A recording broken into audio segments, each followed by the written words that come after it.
All right, I want to welcome on my next guest. We got a very special guest. We've got NFL linebacker, humanitarian, author. His new book, Let the World See You, is out everywhere you get your books, all over the place. I got it. It's fantastic. We got Sam Acho. Sam, how's everything going for you? I'm good, Zach. Good to be on with you. Appreciate it. Appreciate it. Thanks so much for taking the time. So I want to get into your book a little bit. I was reading it a lot last night, and I have a couple of questions about that. So why was it important for you to kind of come out of your shell? Yeah, well, I think more than anything, this book is about what it means. The title is Let the World See You, how to be real in a world full of fake. So it's really about what it means to be real, to be seen. And so for anybody who's going through, whether they are trying to figure out who they are, who they want to be, or maybe you're struggling with some identity issues or whatever, it's about, man, this is me. I need to let the world see me. And that's not just for me, that's for anybody who's ever dealt with any kind of fear, shame, doubt, anxiety, any of those emotions. Was there anything in the book that you kind of had to do a double take? Like, I'm not sure if I should put this in? I think for the most part, everything in there, I felt like it was supposed to be in there. So I think for me, those words are really more so words I felt like not only I needed to hear, but anybody who reads it needed to hear as well. All right, cool. So I've got a couple of questions about your career, and I've got a couple of questions about the book. So I want to ask you, so how did you end up at the University of Texas? Definitely. So actually, there's a chapter at the end that gets on that, which I'm sure you'll get to at the end. But I got there, long story short, I went to a football camp at USC, and back then USC, University of Southern California, was a perennial powerhouse.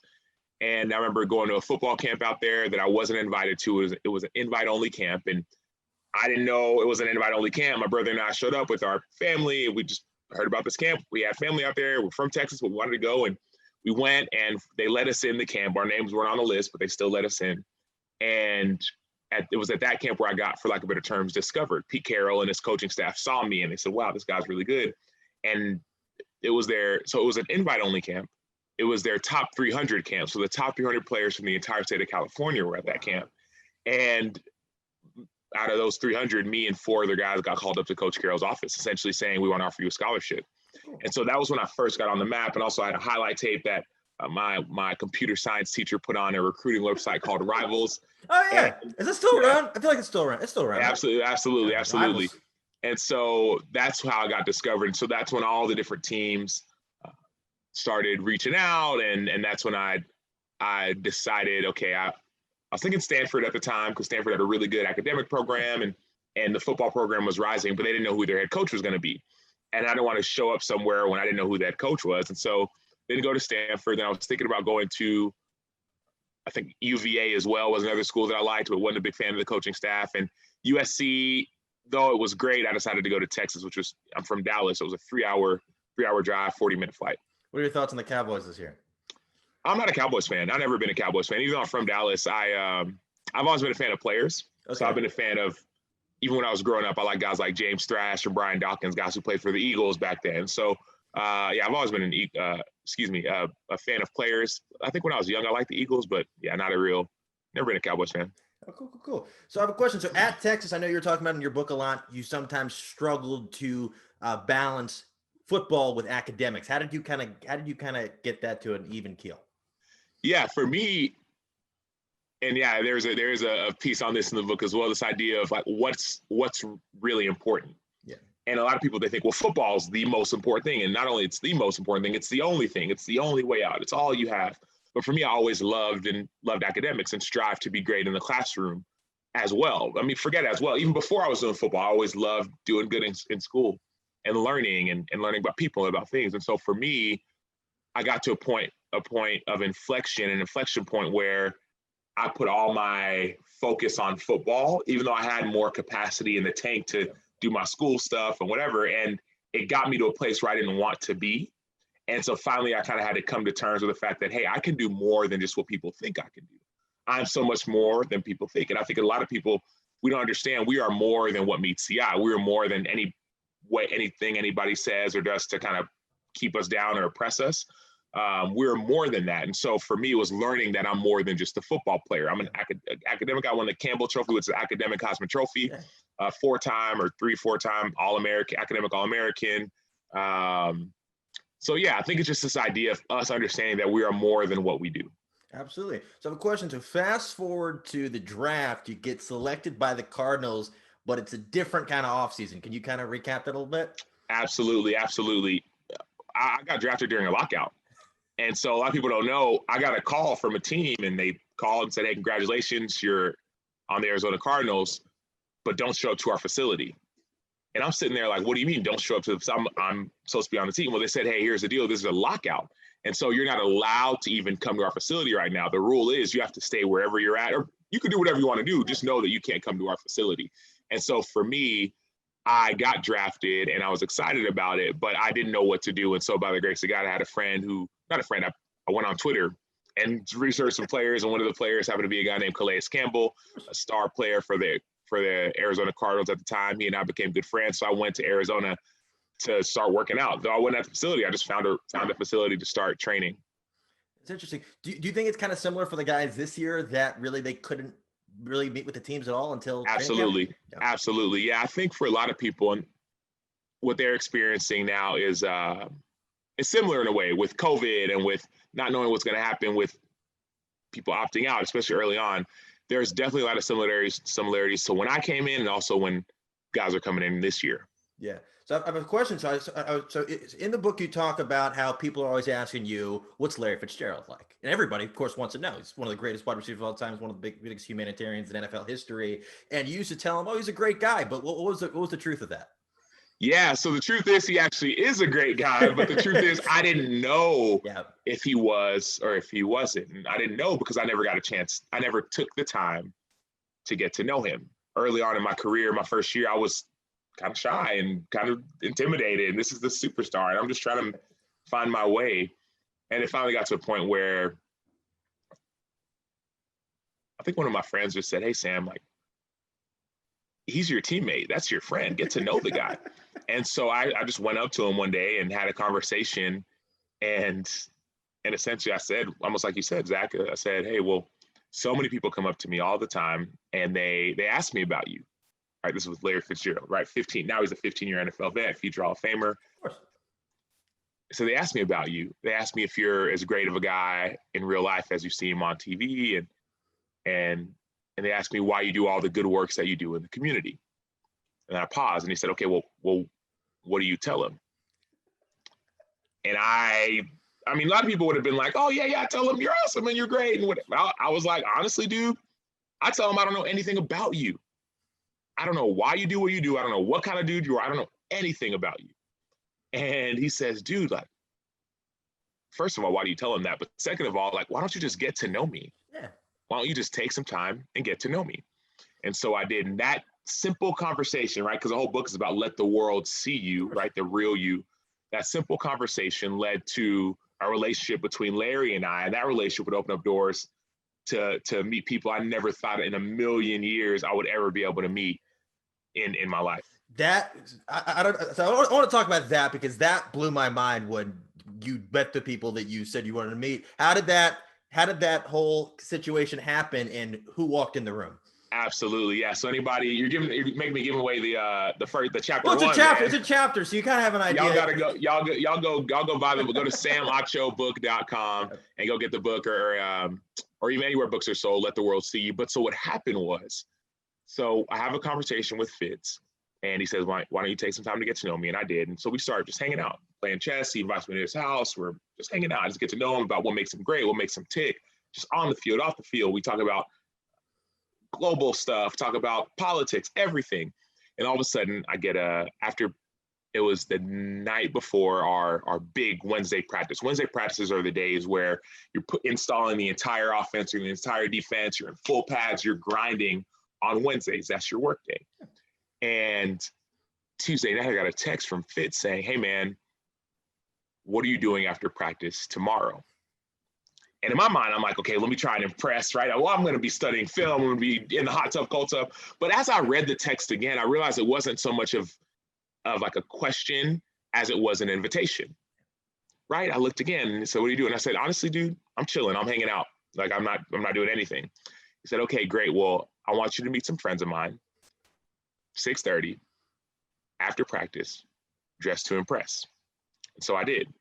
So the very next day, finish up practice, I change, shower, change, get in the car, I follow Fitz as we go in, and we go to this hotel, and there's some kind of event going on there. I didn't know exactly what it was. And we go kind of in this room, and we go down these steps to this other room, behind this curtain, to this other side room. And we sit at a table. It's me, Fitz, and 3 of our teammates. And a few minutes later, in walks President Bill Clinton, one of Larry Fitzgerald's friends. So all of a sudden, President Clinton walks in, and we start having this conversation because Fitz knows I love doing work in Nigeria. Fitz does work overseas. President Clinton does work in Nigeria. So we have this conversation about Nigeria and global missions and all the things. And then a few moments later, the door opens up again, and another president walks in. Now it's President Bill Clinton. And I'm like, wait, what? And Bill Clinton, he actually is a Texas fan, and so it kind of all tied together. Bush. Yeah. Oh, excuse me, President Bush. President Bush. Clinton walked in first. A second Bill Bush. Clinton walked into the room. Yeah. That would have blown everybody's mind. Yeah, no. Clinton walked in first. Bush walked in second. And President Bush is a huge Texas fan. He watched me play in college. So, anyways, that opportunity for me to be me opened up doors that I could have never imagined. I did stuff with President Clinton in the years after that, and I still kind of kept in touch with the Bushes as well. That's awesome. I want to kind of continue on that a little bit further into the book. You talk about especially giving back. You were a nominee for the Walter Payton Man of the Year Award, and of course, there is a $50,000 charitable donation that you can do. What did you decide to do with that?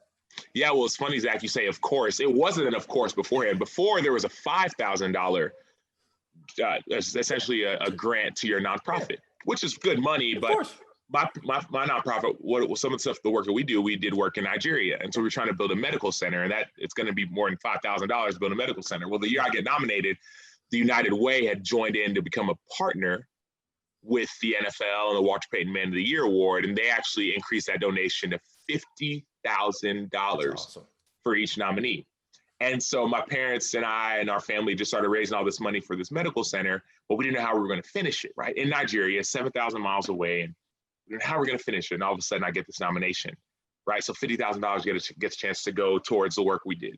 And then people heard about what we were doing, and they were trying to support. Well, the next year I get nominated again, and another $50,000 goes towards the work that we were doing. And so we had a chance to open up Living Hope Medical Center, which is a facility in Nigeria that my parents started, and we kind of work together to make that happen. We bring over doctors and nurses and surgeons and dentists, ophthalmologists and pharmacists and do work over there. How much has it progressed since the groundwork was put into now? Yeah, well, it's amazing. So now it's actually an open, fully functioning hospital, medical center in the village, in a village in Nigeria, 7,000 miles away. And so there's Nigerian doctors working there, and nurses and surgeons, and people are coming in every single day, and they're getting treatment. And it's been amazing. And especially during a global pandemic, it's probably amazing work that they're doing that wouldn't have been done without your charitable contribution. Absolutely. And pandemic or no pandemic, that was a place of extreme need. I mean, there's almost, I forget how many people are in Nigeria, live in Nigeria, but like 2/3 of the people there live, it was 170, now it's almost 200 million people live in Nigeria, and 2/3 of that population lives on less than $1 a day. People die there from insect bites and dysentery and things that if you go to Walgreens, you go do a doctor checkup, you'll be fine here. But there, they don't have that. And so that medical center ended up being a huge, huge help. Yeah, absolutely. So I have a question to another part of your book. I thought this was very interesting. So everybody likes Chipotle. You went in one day and something interesting happened, and you kind of struck up a conversation, and the result was probably not what you anticipated. Absolutely. And so you're talking about chapter 3. Might as well, this is a book club. Let's do it at a book club right now. Man, I'm telling you. So I sincerely believe that being you is not only for your benefit. I believe being you is for the benefit of others, letting people see the real you. That's what I believe. And so, you talk about this chapter in the book and this idea like what it means to be you and why. Why would I even risk it to show people the real me, whether I'm sad or mad or angry or happy? Why would I even risk it? Or when you do, there are benefits. One specifically in this example, I went to Chipotle, which I love. I used to go to Chipotle all the time. And the long and short of it is I got a free Chipotle card. Chipotle for an entire year. Anytime I walk in, and I don't even have it with me right now, but anytime I walk in, just show the card, and it's like gold, free Chipotle. And I got that card quite literally from being me. That could be the Willy Wonka sequel, and that's what they give out. Is there a list to sign up for that, or is that just kind of like a? I didn't even know it was real, man. And that's the thing. It's like there's so many things we don't even know about. And I'm not even like, some people might say, well, Sam, you're a celebrity and you play in the NFL, and these things only happen to you. But it's like, I'm telling you, there's certain things that are available to you, and sometimes they're just relationships. It may just be a relationship. It may be a friendship. It may be a shoulder to lean on. It may be someone you could learn from. Things that are available to you when you are you. Yeah. I have a question. Did you go to the same Chipotle, or did everybody eat all the Chipotles you Nationwide, went to? man, anywhere. But did they all knew about the free cards that were out there? Was anybody like, hey?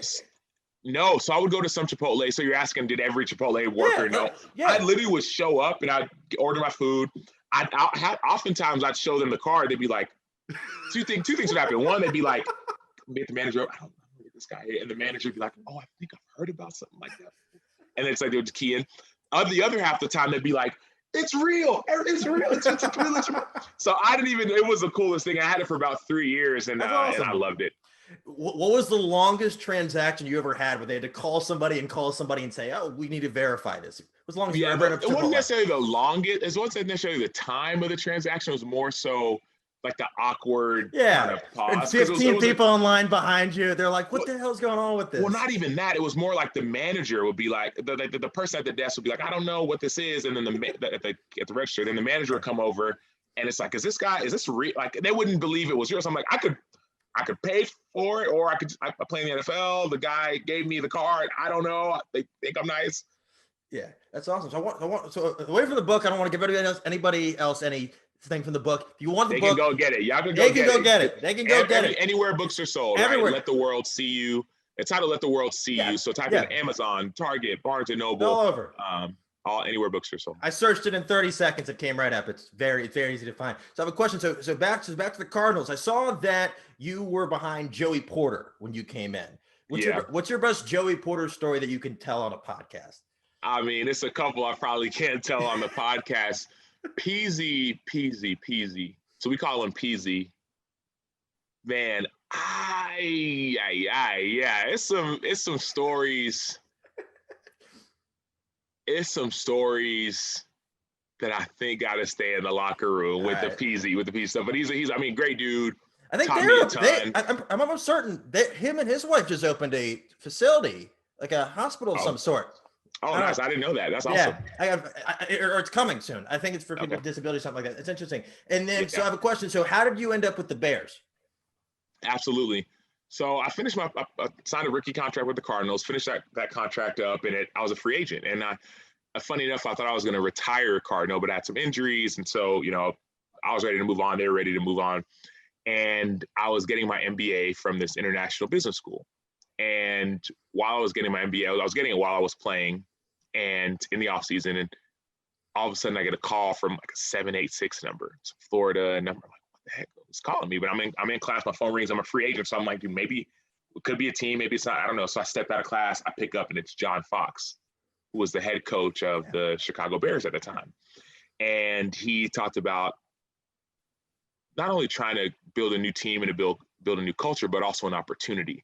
So they were changing defenses from a 4-3, which Chicago Bears has been known to run a 4-3 defense, to a 3-4. And they brought in a coach named Vic Fangio, who was in San Fran, who was dominant. He actually had been at Stanford beforehand, dominant there, been in Baltimore. I mean, he'd been everywhere. And he in a lot of ways almost invented the 3-4 defense in a lot of ways. And I got a chance to talk to Vic Fangio as well. And they said, you will have an opportunity to play, which is what I was really excited about. And obviously looking at the city of Chicago, I saw there was an opportunity to make an impact in the community as well. Did you ever have any? I feel like Bears fans are very out there. Do you ever have any interesting conversations with like a Bears fan on the street or anything that kind of jumps out at you? The most interesting one was, I think it was my second year or so. I was my second year with the Bears, so 6 years or so in the NFL. I was at a draft party, right? Draft party, boom, we show up, get paid, interact with fans, the whole deal. And it's always nerve-wracking for a player to watch the draft, especially the first round, because if you get somebody drafted in the first round at your position, pretty much means your starting spot is kind of out the door. And so I was at this draft party and my time essentially had ended to be there. So I was getting ready to leave. I said, let me just watch and see. As I'm walking out the door, let me just see, right? Walking out the door, I see the Bears had traded up from the 11th pick to about the 6th or 7th pick, something like that. And so I said, oh, let me stay and just peek to see who they're going to pick. And I play outside linebacker. Well, as I'm walking out the door and peeking back, I saw they had picked Leonard Floyd, who was an outside linebacker from Georgia, dominant player, plays for the Rams now, really, really good player. And my heart immediately sank because I'm like, man, like you traded up for my position. But it's like, hey, you know what? He's a great dude, teammate, whatever. As I'm walking out the door, one of the guys who was there at this event was like, hey, Acho.